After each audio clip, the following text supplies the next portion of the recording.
Welcome to An Honorable Profession, a podcast giving America hope since 2018. I'm your host, Ryan Coonerty.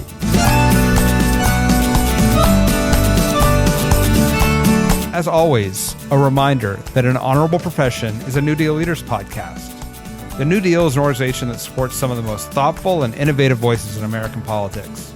I've been a member of New Deal for years, both when I was mayor of Santa Cruz and now on the Board of Supervisors for Santa Cruz County. You can find us at newdealleaders.org or wherever podcasts are found.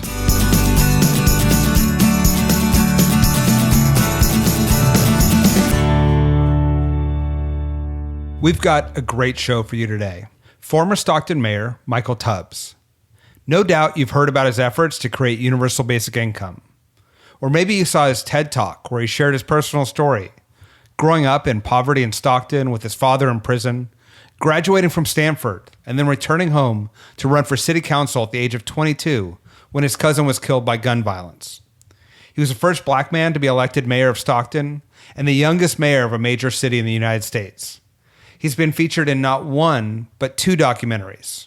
What you may not know about Michael is that he did all this while helping Stockton to emerge from bankruptcy, significantly reducing gun violence and raising tens of millions of dollars for his city. We talk about his journey, what motivates him, the disinformation campaign that sunk his re-election, and his political future. It's a good one. Enjoy. Michael Tubbs, welcome to An Honorable Profession. I'm really excited to be talking to you today. Thank you so much for having me. I have a lot of policy and politics I want to talk with you about, but in looking at your biography, you've been achieving, overcoming, serving at a frenetic pace, and you're only 30 years old. Are you tired? How do you keep up the energy to serve at the pace at which you've been doing it for so many years? In terms of energy, I think for me, it doesn't feel like work.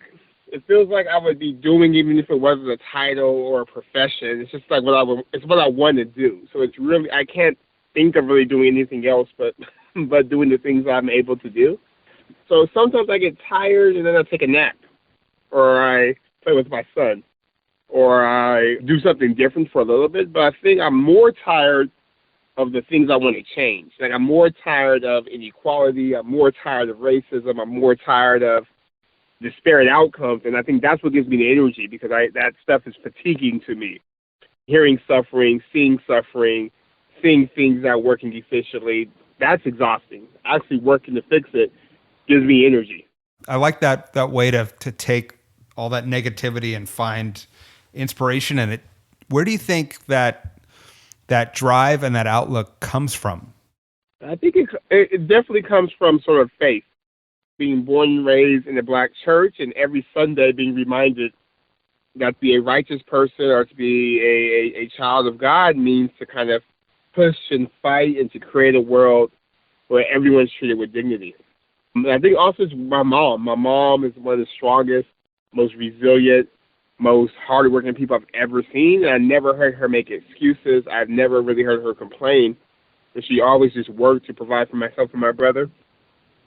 And I also think it's just lived experiences, like growing up in poverty, growing up with lack, growing up with a father that's incarcerated. Giving up or not pushing is akin to sort of a sense of social exclusion or social death in many respects. So I think just knowing sort of, even though in 30 years it's not a lot of time, the types of things I've been able to overcome, I think gives confidence for the things that have to be overcome in the future. And you've been out of office for a little over a month now. Has that given you any perspective on both, the opportunities in politics, but also some of the challenges? I know it's, when you're mayor, you're so reactive to the day's events. I'd be interested in your take on whether you've gotten a broader perspective now that you've had a chance to take a breath. Yeah, I in some respects, I'm just as busy, if not busier, but busy sort of doing things that I want to do and having conversations that I want to have and working on issues that I want to work on. And that's just so liberating. I think it's also shown me sort of the importance of government, but government's not the end-all, be-all. So I've been spending a lot of time with sort of emerging technologies and the private sector and other folks like that to get them to understand how government works and how to best sort of leverage government to achieve triple bottom line returns for everyone. But I'm not one of those people that I'm not formally in government. It's like government's dumb. I hate government. Like I still think there's a role for government, right? And I think that role is because it touches everything at scale. But I also know that because government's about relationships, those relationships stay whether you're in or out of office. So I think for me, it's been exciting to kind of leverage those relationships to help government officials who I love connect them to private industry, connect them to foundations, connect them to ideas that they can implement. And it's been, like, for example, in the guaranteed income work, when I was mayor, I could only focus on one city, Stockton, California, and the guaranteed income. Now I'm focusing on 42 cities through Mayors for Guaranteed Income. This morning, I was on a press conference with the mayor of Gary, Indiana, who's starting their pilot. Just last week, I was on a fundraising call with the mayor of Cambridge, Massachusetts, who wants to do her Guaranteed Income pilot. That same day, I was on a call with the mayor of Pittsburgh. So it's been incredibly exciting to sort of be able to help and connect with government officials throughout the country and to spread good ideas and good policies that way without being the one guy in one city who's doing it. I want to ask you about that. I think what you're talking about in sort of the triple bottom line and the convergence of technology and government is really interesting. But I want to first focus on this guaranteed income. And yeah, your city was one of the leaders in it, and it has gotten real traction. Andrew Yang has obviously talked about it in presidential elections, and now as for running for mayor of New York, see it at some level being talked about in the child tax credit or in some COVID relief. What do you see as the likely future for this policy initiative, and where do you think it's going from here? Yeah, the Stockton findings come out March 3rd, which I think will be another significant marker into the conversation of the other things you mentioned. And I am more resolute than ever that at some point this country will have some form of a guaranteed income. Whether it's universal or targeted remains to be seen, but there'll be some form of income floor for folks in this country. And for me, I think COVID-19 has really illustrated why that's going to happen, because it represents like a financial vaccine, as our researchers, Dr. Amy from University of Pennsylvania calls it. And also because we live in a time of pandemics, and kind of cash relief and income floor represents smart contingency planning. It allows us to build resilient communities. And we live in a time of pandemics. If it's not a health crisis, it's an earthquake. If it's not an earthquake, it's a flood.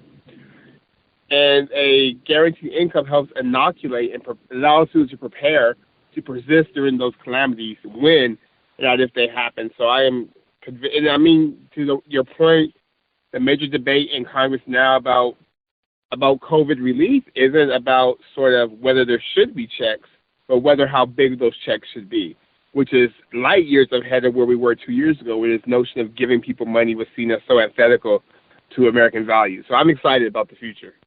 And it's an interesting concept of it really being about, it's often framed in the way of economic opportunity or as a safety net. But if you think about it in an age of resilience where, you and I have experienced not only COVID, but fires impacting us, storms, electrical outages. I mean, we're seeing more and more. We've just seen it happen now in Texas and across the country. If you see it as an adaptation for climate change, that adds a really new component to it. Yeah, and it's funny. I didn't have that frame really until COVID, and hearing stories from our residents and constituents who talked about how they weren't able to access unemployment insurance, not because they didn't pay for it, because they didn't qualify, because the system wasn't working, and how the guaranteed income was what was necessary for them to persist and to be able to provide for their families.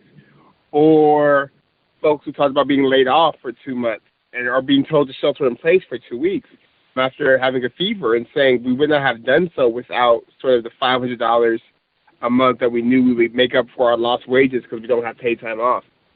So yeah, I think there's so many compelling arguments, from sort of health impacts to labor market impacts. But I think the most current one, and I think the one that would resonate with a lot of people, is this notion of pandemic and calamity response and contingency planning. Yeah, I think it's a big opportunity. I mean, hopefully some systemic changes come out of this pandemic because it's exposed so many of the flaws in our system or gaps in our system. I want to talk a little bit about Stockton. Our two communities are bound together. I live very close to Stockton Avenue, which was named as a marketing ploy to attract some of your residents to come to Santa Cruz on the hot days during the summer. And can you talk a little bit about the time between when you ran, when you were 22 years old and serving on the council and mayor? Your city has gone through bankruptcy, challenges, this guaranteed income, a lot of efforts to reduce violence. And I think there's lessons in all of those challenges and opportunities for other American cities. What do you hope other mayors and leaders see from your experience in Stockton? Well, first of all, thank you for those kind words, supervisors. I actually, sidebar, I actually had Santa Cruz Pinot for the first time last October. And it's like the best Pinot I've ever had. I had no idea Santa Cruz Mountains grew wine. So another great thing about Santa Cruz, besides the boardwalk, besides the university, besides the weather, is like you guys also grow wine. It's like paradise. And I know they're lucky to have you there governing. But to answer your question, I think the lessons I hope people learn from Stockton is, number one, that the status quo is only the status quo because we allow it to be so. And that change isn't easy, but change also isn't impossible. And that leadership does matter. All you need is a couple catalytic leaders to empower others to do their best work, because one person can't do it by themselves. But also, I think it's also a cautionary tale in terms of politics is not just policy. I think we did a good job on the policy side, on the kind of metric side, on the type of improvement side, and we could have did a better job at sort of the politics side. And really, we should have grappled more deeply with issues of disinformation and misinformation and just being in a news desert. And we didn't discover that as a real vulnerability until it was too late. But I hope people also recognize from Stockton that leadership can come from anywhere. That leadership oftentimes can come from the folks most impacted by the problems. When I think of our work to reduce homicides by 40% in 2018, 2019, that was done by our police department for sure, but also, and probably more importantly, because there were new additions, by folks who were impacted by gun violence, who were either victims or perpetrators of gun crimes themselves, who decided that they would be part of our peacemaking efforts, right? And they were centered and viewed as leaders and viewed as solutions and not problems. So I think the same thing with our guaranteed income work. And then the last thing I hope people learn from Stockton is that you have to try. I used to tell my staff all the time, if the status quo is working, we're not going to touch that. That's fine. We don't want to mess up. If it ain't broke, don't fix it. Or even if it's broke, but we can live with it, leave it alone. But if we can't live with the status quo, if the status quo is actually untenable, then we have a moral responsibility to do something about it, as long as we cause no harm. And that was sort of the ethos and the spirit behind all the different innovations in Stockton, from our things people don't even know about. We have the first data center powered by water in Stockton at the port, which is one of the things I worked on before I left. The basic income, the gun violence reduction work, the Stockton Scholarship work, the partnership with the AmeriCorps to do career programming, all that was born out of an understanding that no one has the right answers or the answer, but we know that the problem is an issue. And I heard Brene Brown say it when she said, I would rather get it right. I'm committed to getting it right, not being right. And that was sort of the energy we had behind our work in Stockton. It's like, we know what's wrong, and we're committed to figuring out how do we get to right. And I think on most things, we did a pretty good job. Stockton had been battered by, economic challenges, by bankruptcy. How did you inspire and energize city staff that that I'm sure felt beaten down from many years of cuts and challenges. How did you inspire them to sort of engage and not only have to do their regular work, keeping a city running, but also, these various initiatives that were trials for the rest of the country? Yeah, I think part of it was just spending a lot of time building relationships with key middle management. I think a lot of time was bringing in community partners and coalitions folks so that already stretched city staff didn't have to do even more. I think a lot of it, but I spent a lot of time getting to know the people who were implementing things. One of my co-conspirators in City Hall was a guy named Christian Clay, who was assistant to the city manager and then assistant city manager. And now he's the city manager at Bakersfield. But we spent 6 years together. And he was my inside guy. And we would spend hours together brainstorming and talking and debating. And he was really one of the people that helped get the city staff on board. And then I did my best to build good relationships with my city managers and about how this was exciting. And then also I made sure to listen, because particularly in institutions, and you know this well, supervisors, where folks are, even institutions that aren't performing well, oftentimes it isn't because people aren't working or aren't working hard. In civil service, government jobs are oftentimes some of the most thankless and difficult jobs. So just make sure people knew that I saw them, I saw their effort, I understood they were trying, and I'm upset about the outcomes, not about the people. Or at least I tried to. I mean, it worked for some people, it didn't work for others, but that was the approach I took. That makes a lot of sense. In order to make a lot of these initiatives happen, it took a pretty serious philanthropic investment in you and your city.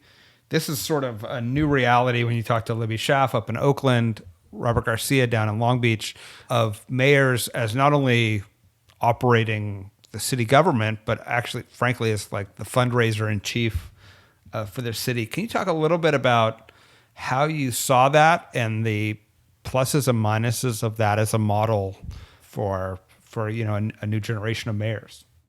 Yeah, I learned a lot from watching sort of mayors like Mayor Schaaf, Mayor Garcetti, Senator Booker, where he was mayor.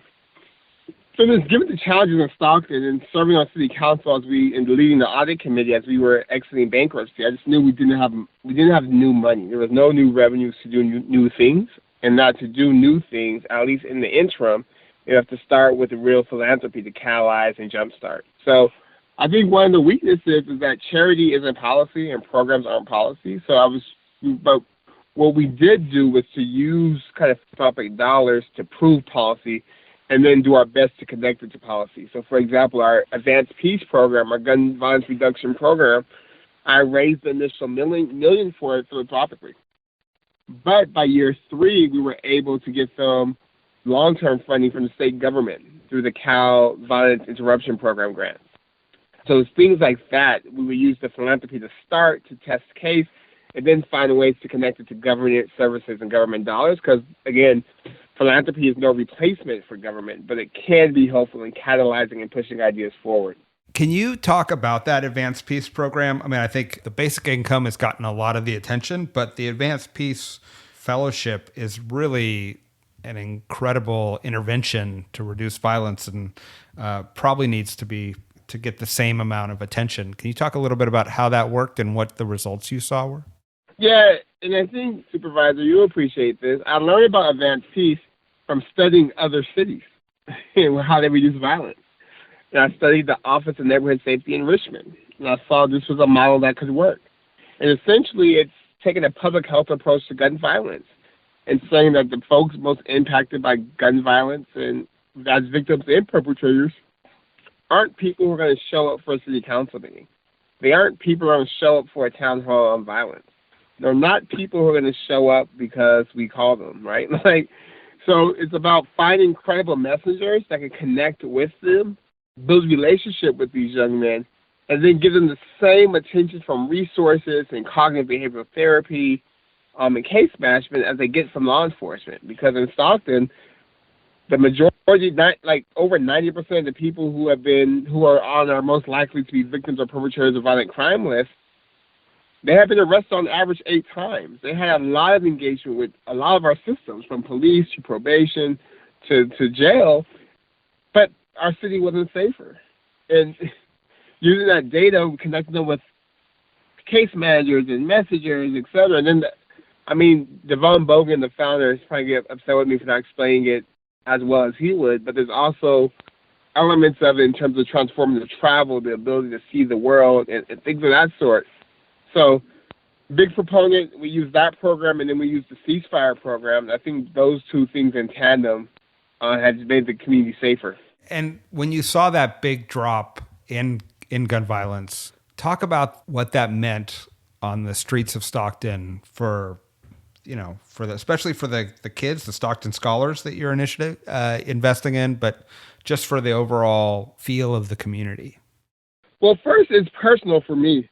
I ran for office because my cousin was murdered in Stockton. So seeing the reduction in homicides made me thankful to God, like, wow, I'm here for a reason. I came back and there's more people living. I use that pain to kind of inform a perspective to make it safer for everyone. So that's that 40% reduction in 2018, 2019 is probably the thing I'm proudest of in terms of my tenure as mayor. More people were literally alive, less retaliatory violence, less anxiety and stress in these neighborhoods, less gunshots at night, police officers free to do other things. And yeah, in 2018, 2019 were the only 2 years in the entire 2000s that we had back-to-back years with less than 40 homicides. And per capita, because our population has grown since 2000, those are our two safest years for gun violence and homicides in this millennium. Wow, it's amazing. You started talking about your work since leaving office and sort of advising and connecting tech companies and government. What do you think technology companies need to know about government, and what does government need to know about technology?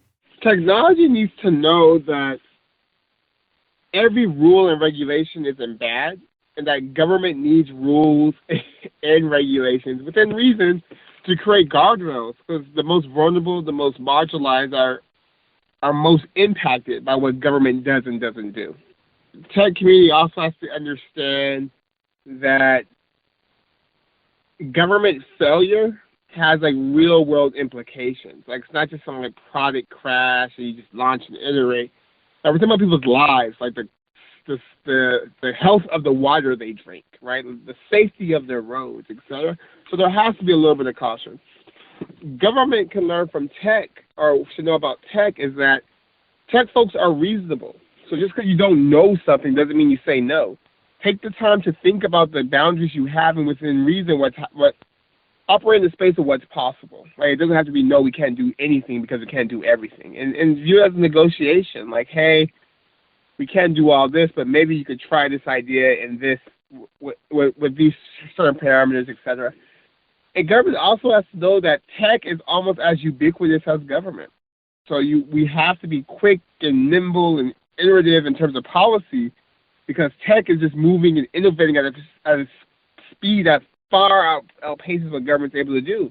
And I think we saw that in California with Prop 22, where we had this fight where you had these companies who created another classification, or argued they created another classification of workers, and a government that was slow and responding with A, universal benefits like health care and retirement or guaranteed income, and B, or portable benefits, et cetera. And you saw this tension play out in this crazy initiative, which now gives the tech companies, at least in California, the ability to lock us in this failing policy status quo as it goes to gig workers for the next several years, if not decades. So I think there's just oftentimes this folks just talk past each other and don't understand that both are actually about the same thing, and that's really optimizing for the best results for society in most cases.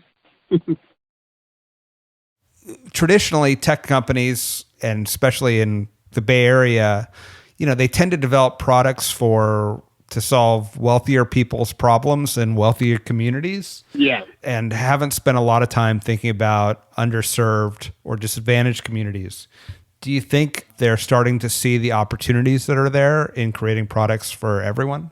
Yeah, and I think some companies have done that from the beginning, but to your point, I think the field as a whole has to be more focused on solving societal problems, because tech only works when there's a society in which to to operate. If we don't figure out climate change, if we don't figure out disinformation, we're just not going to have a society, or we won't have a civil society. And I think I was talking with Reid Hoffman the other day, and he talked about how kind of good civil society is good for business. That you need healthy democratic systems. That you need an informed citizenry. You need sort of folks not being sick in order for businesses to prosper and thrive. And I absolutely think that more and more folks will think about their work as to sort of how do we not just innovate a product, but how do we innovate a society in which products can be part of a healthy ecosystem where folks are able to enjoy it and there's not imminent, looming, and impending existential threats all the time. So let's talk about a market failure that had an impact on your life, which is this disinformation campaign that was launched in a sort of vacuum of no local news and people to establish what facts are. Can you tell our listeners a little bit about that? And then are there solutions that you're thinking of so that we can have an informed citizenry? Yeah, it's the most bizarre story, but essentially in Stockton, a city of 315,000 people, there's one newspaper, and our broadcast network is actually based in Sacramento. So there's no Sacramento's the branch, and Stockton's part of their footprint, even though we're an hour away, and over 300,000 people.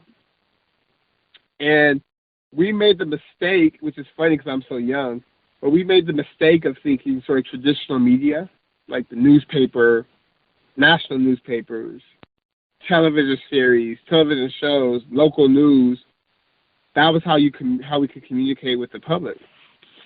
Because if you Google any of those credible messengers, you won't find anything scandalous, anything controversial, just actually reporting on what was done and what wasn't done.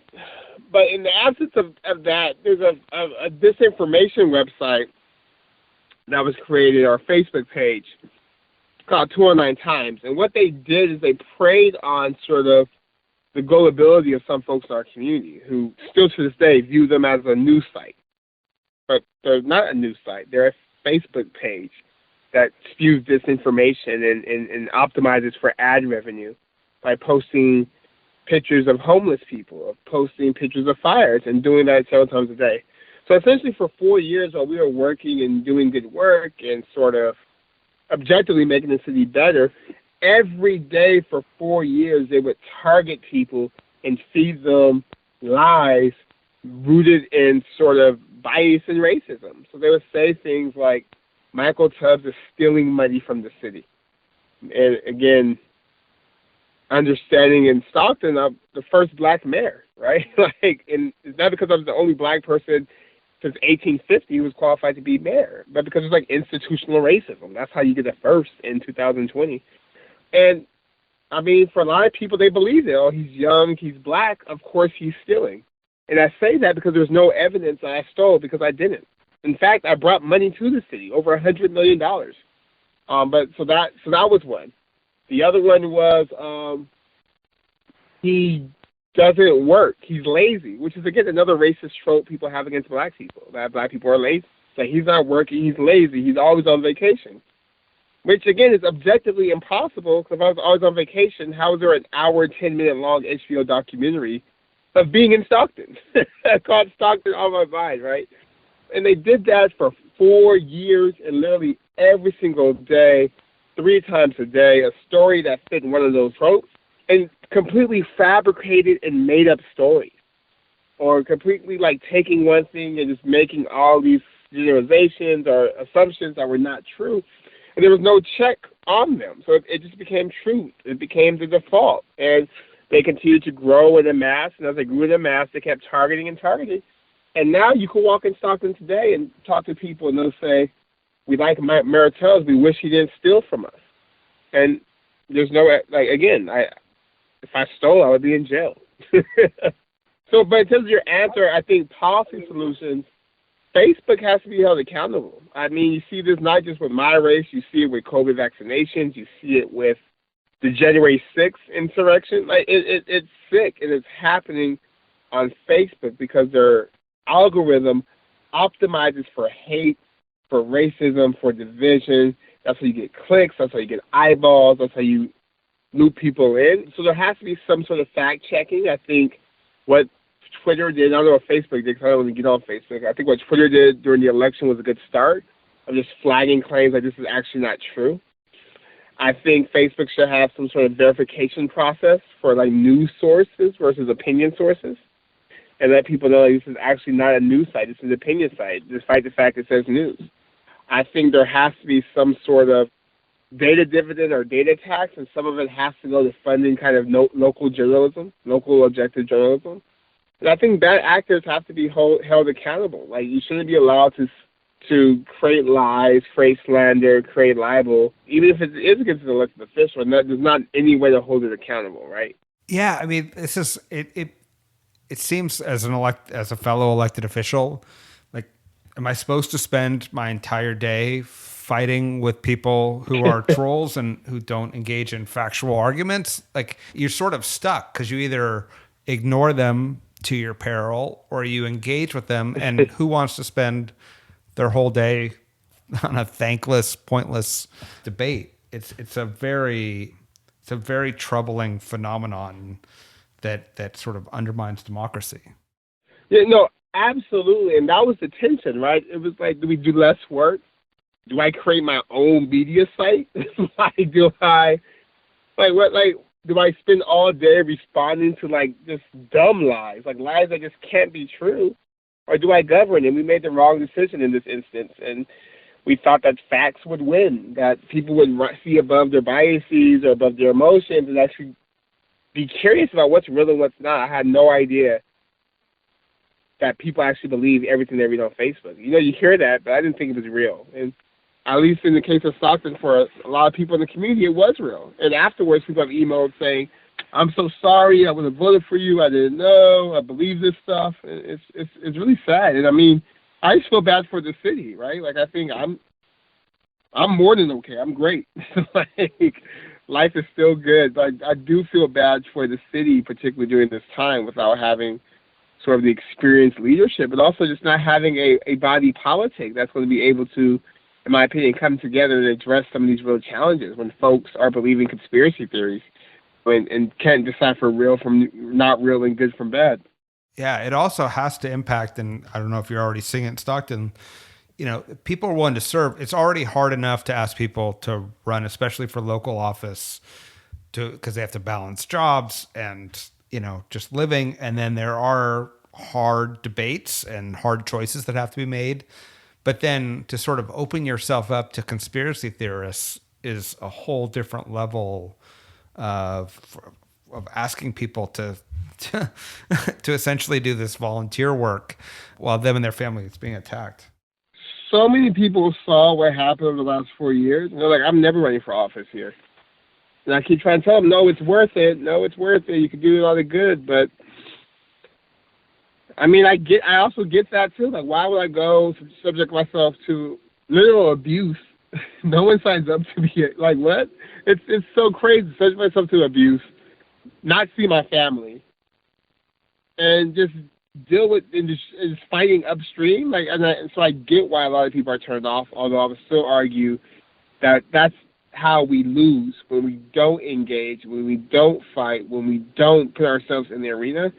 And elected official life, as I'm a testament to, is not forever. It's like a tour of duty. Sign up for your tour of duty if you're listening and you're not elected yet.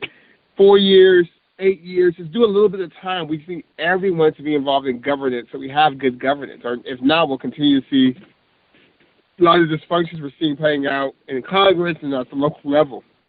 Let's hope so. Let's hope people stick with it. Yeah, because surrender is not really an option. So let me ask. At all. Let me ask, what's next for you? I know you are, and I believe you, you're crazy busy right now. What do you see in your future, both politically and personally? Yeah, I think I will be involved in California, particularly on issues around reducing poverty, increasing opportunity, on economic mobility. I'll continue to be working on guaranteed income. I'll be supporting sort of leaders and candidates and electeds who are bold and visionary and forward-thinking in their policies. I may be doing some commentating and contributing for TV. I have a book coming out this fall. Maybe do some private sector stuff as well. So just a lot, just taking up a lot of space and doing all the things. So I think they're all necessary to kind of push our communities forward. All those things are incredibly important, and I just want to say how grateful I am. You're a neighboring city, and to be able to have watched you both on the city council and then as mayor, it's inspirational. And I'm looking forward to sort of seeing these initiatives when you are not limited to one city, but you actually can serve cities around the world. I think it's going to make a tremendous impact. And I just want to thank you for your service and for taking the time to talk to us today. No, thank you, Supervisor. And I love the New Deal Network. One of the best parts of being an elected official is that you meet some truly remarkable people who are serving in local governments or state governments. And some of my best friends now are mayors I served with, some of my biggest confidants, in networks like New Deal, et cetera. So thank you for your leadership, Supervisor, and thank you, New Deal, for the convening and the community you've built, which is important, particularly when you're leaving, because it can be so lonely. When your book comes out this fall, hopefully we can have you back. My family owns the independent bookstore here in Santa Cruz, so if you want to come over, take your kid to the boardwalk and have an event at Bookshop, we'd love to have you. Oh, we're in. Done. And we'll get you some of our famous wine, at least some of the wine that survived the fires. I did not know it was famous. This is such a well-kept secret. Yeah, no, it's amazing. It's a whole appellation, and I don't understand the science of it, but I do know, there's good wine coming out of the Santa Cruz Hills. Absolutely. All right. Well, thank you. Take care of yourself. I really appreciate you taking the time. All right. Sounds good. Thank you. All right. Take care. Thanks for listening to An Honorable Profession. Please subscribe to hear more amazing leaders and keep asking your elected officials to be honorable. Boots Road Group produces podcast. I'm Ryan Coonerty, and because we keep things honorable, no tax dollars were used in the making of this podcast.